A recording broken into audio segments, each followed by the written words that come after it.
আসসালামু আলাইকুম। আমাদের খামারের কাজগুলো দেখতে তো অনেকটাই শেষ করে নিয়ে এসেছি। এই রমজান মাসটা তেমন ব্যস্ততা ছিল না, তবে খামারে পোলট্রি মুরগিটা ওঠানোর কারণে আমাদের ব্যস্ততা একটু বেড়ে গিয়েছিল।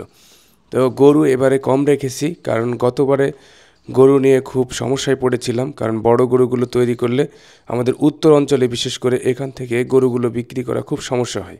গতবারে আমার ৩টা গরুতে বিক্রি করেছিলাম ৭,৫১,০০০ টাকা দিয়ে। গরুগুলো ছিল আমার ঘরের বাচ্চা এবং আমার ঘরেই লালন পালন করা দীর্ঘ ৩ বছর ধরে। সেই তুলনায় গরুগুলোর ভালো খুব একটা দাম পাইনি, তারপরও বিক্রি করতে পারছি, এটাই আলহামদুলিল্লাহ। কারণ উত্তর অঞ্চল থেকে খুব বড় বড় গরু অন্যান্য এলাকায় যায় না, কারণ ঢাকার যেসব খামার আছে তাদের যেই বংশ পরিচয় সমৃদ্ধ গরুগুলো, সেগুলোই তারা উচ্চ মূল্যে বিক্রি করে। আর এই অঞ্চল থেকে যে গরুগুলো যায় সেগুলো গাবতলী হাট বা বিভিন্ন যে হাট আছে সেই হাটগুলোতে বিক্রি হয়। আর হাটগুলোতে আসলে যতই উচ্চ বংশের গরু হোক, প্রান্তিক খামারির খামারে পালন করা যতই উচ্চ বংশের গরু হোক, সেগুলো খুব ভালো দামে বিক্রয় করা সম্ভব হয় না। তাই এই গরুগুলো খুব বেশি মূল্য দিয়ে কেউ কিনে নিয়ে যায় না, কারণ এই গরুগুলো বিক্রি হয় মাংসের দামে। তার বডিতে কী পরিমাণ মাংস আছে সেটা থেকেও অনেকটাই দেখা যাচ্ছে যে প্রতি মণে 4 থেকে 5 হাজার টাকা নেয়, এইরকমভাবে বিক্রয় করা হয়। তো এখানে আমরা ধারা খাই প্রান্তিক খামারে যারা আমরা 2টা 4টা 5টা 10টা গরু যারা পালন করি। তো এই অবস্থাতে এই শিল্পটা এখন হয়ে গেছে একটা সিন্ডিকেট মহল। অনেক বড় বড় কোম্পানি তাদের অবৈধ টাকাকে কালো টাকাকে সাদা করার জন্য তারা গরুর ফার্ম দিয়ে বসছে। দেশের সুনামধন্য কোম্পানি যাদের নাম আমি নিচ্ছি না, তো সেই কোম্পানিগুলোই অনেক বড় বড় ফার্ম তৈরি করছে। তারা সেখানে 1,000, 1200, 2,000, 3,000 গরু এরকম পালন করছে। আর তাদের যে এই এগ্রিকালচার বাদে যে বিজনেসগুলো আছে সেই বিজনেসের টাকাগুলো এখানে নিয়ে এসে তারা সাদা করছে। তারা বোঝাচ্ছে যে আমরা এই টাকাগুলো ওই এগ্রিকালচার সেক্টর থেকে, অর্থাৎ গরুর ফার্ম থেকেই আমরা আয় করেছি, আর সেটার কারণে সরকারকে ট্যাক্স ভ্যাট তাদের দিতে হচ্ছে না। এইরকমভাবেই চলছে। তো এই বিষয়গুলো সরকারের ঊর্ধ্বতন কর্মকর্তা যারা আছেন, যারা এই দায়িত্ব পালন করেন, এটি মনিটরিং করা উচিত। আর প্রান্তিক খামারিদের যে গরু লালন পালনের যে সিস্টেম, এই সিস্টেমটাও একটু উন্নত করা উচিত বাংলাদেশ প্রাণী সম্পদ অধিদপ্তরের। কারণ তাছাড়া প্রান্তিক পর্যায়ে বড় গরু পালন করা একবারে চলেই যাবে।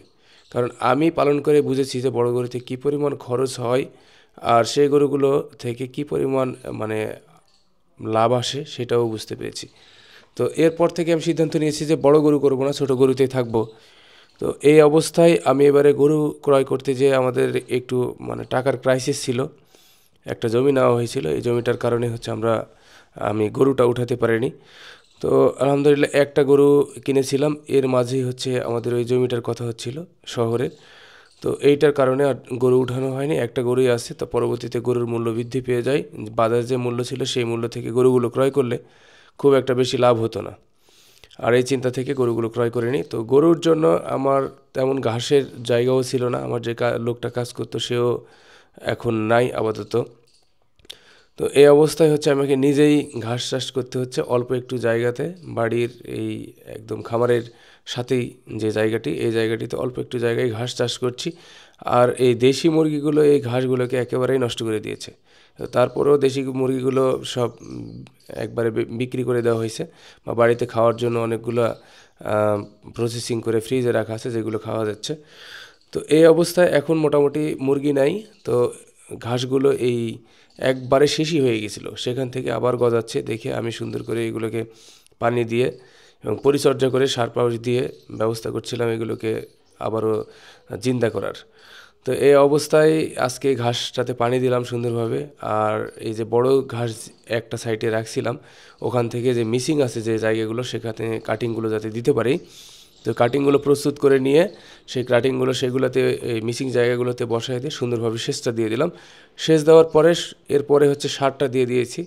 তো সেচ দেওয়ার পরে যেটা দেখলাম, এখানে অনেক পরিমাণে হচ্ছে মানে ঘুঘরি পোকা, তারপরে হচ্ছে যেটাকে আমরা বলি হচ্ছে কেঁচো, এই জাতীয়। তো অনেক পাখি এসে এগুলো খাচ্ছিল, খুব ভালোই লাগছিল কিচিরমিচির ডাক। এবং এই ন্যাচারালভাবে তারা মানে কীটপতঙ্গ দমন করছিল, এই আর কি। এটা হচ্ছে আমার মুরগির শেডের সামনেই এই জায়গাটা, ঘাসের এই জায়গাটা, এখানে ঘাস চাষ করছিলাম। তো এখানে এবারেই হচ্ছে একটা আমের গাছ লাগাইছিলাম, যেটা হচ্ছে কিং অফ চাকাপাত আমটার নাম। এটা সম্ভবত চাইনিজ আম, নাম শুনে বোঝা যাচ্ছিল। তো এটার দাম নিয়েছিল আমার কাছে 500 টাকা। এইটাতে এবারে মানে ফল এসেছে, আম এসেছে। তো গরুর ঘাসগুলো মেশিনে কাটলাম, আমাদের চপার মেশিনে কাটার পরে নিয়ে এসে গরুকে দিয়ে দিলাম। একটাই গরু আছে, খুব আদরে খায়, আর ও হচ্ছে খুব ভয় পায় যে হঠাৎ একটু শব্দ হলেই ওর সমস্যা হয় একাই, মানে খুব আচমকায় চমকে ওঠে একদম। তো একটা গরু আর রাখা আসলে সমস্যাই, দুইটা থাকলে হয়তো ভালো হতো, যাক হয়নি এবারে যেহেতু। তো এই গরুটা আলহামদুলিল্লাহ মাশাআল্লাহ খুব সুন্দর হয়েছে। আমাদের এই গরুটার দাম এখন বলছে 90,000 টাকার মতন। তো আমার একটা আইডিয়া 1 লাখ টাকার মতন হলে আলহামদুলিল্লাহ ছেড়ে দেবো। আজকের ভিডিও এখানে শেষ করছি। আসসালামু আলাইকুম রহমতুল্লাহ।